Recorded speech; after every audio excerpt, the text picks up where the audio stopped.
এই জগতে কেউ আপনার বন্ধু না, কেউ শত্রু না। কাজ এবং পরিস্থিতির মাধ্যমে আপনার বন্ধু এবং শত্রু হয়। আপনি যখন যে ব্যবসা করেন বা চাকরি করেন তখন দেখবেন কি কিছু লোক আপনার বন্ধু হচ্ছে, কিছু লোক আপনার শত্রু হচ্ছে।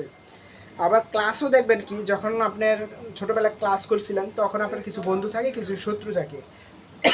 পরিস্থিতি এবং কাজের মাধ্যমে আপনার শত্রু এবং বন্ধুতে পরিণত হবে। কিন্তু আরেকটা ব্যাপার হচ্ছে, আপনার ওই লোকটাকে চিনেন না, জানেন না।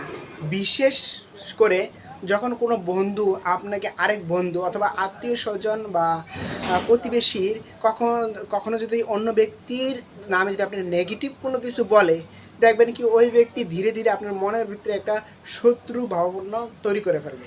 মানে মন আপনার শত্রু, ওই ব্যক্তির প্রতি শত্রু ভাবনা থাকবে। যদি নেগেটিভ এবং নেগেটিভ যদি আপনার কাছে কোনো মানুষ তথ্য দেয়, তখন ওই ব্যক্তি অটোমেটিকভাবে আপনার শত্রু হয়ে যাবে। আবার যদি কোনো ব্যক্তি আপনাকে পজিটিভ ব্যাপারে কোনো কিছু বলে ওই ব্যক্তির সম্বন্ধে, তখন ওই ব্যক্তির সম্বন্ধে আপনার প্রতি আপনার তার প্রতি একটা ভালোবাসা, তার প্রতি একটা স্নেহ সবসময় কাজ করবে। ধীরে ধীরে তার আপনার বন্ধুতে পরিণত হয়ে যাবেন।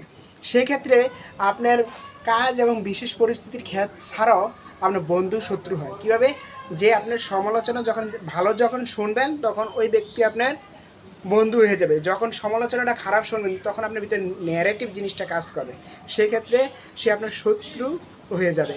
অর্থাৎ দুইভাবে শত্রু হয়, একটা হচ্ছে কাজ এবং পরিস্থিতির মাধ্যমে শত্রু এবং বন্ধু হয়, আর একটা পরিস্থিতি হচ্ছে যে আপনার সমালোচনার মাধ্যমে তখন মনের থেকে মানুষের প্রতি বিদ্বেষ ভাব থাকে অথবা মিত্র ভাব থাকে।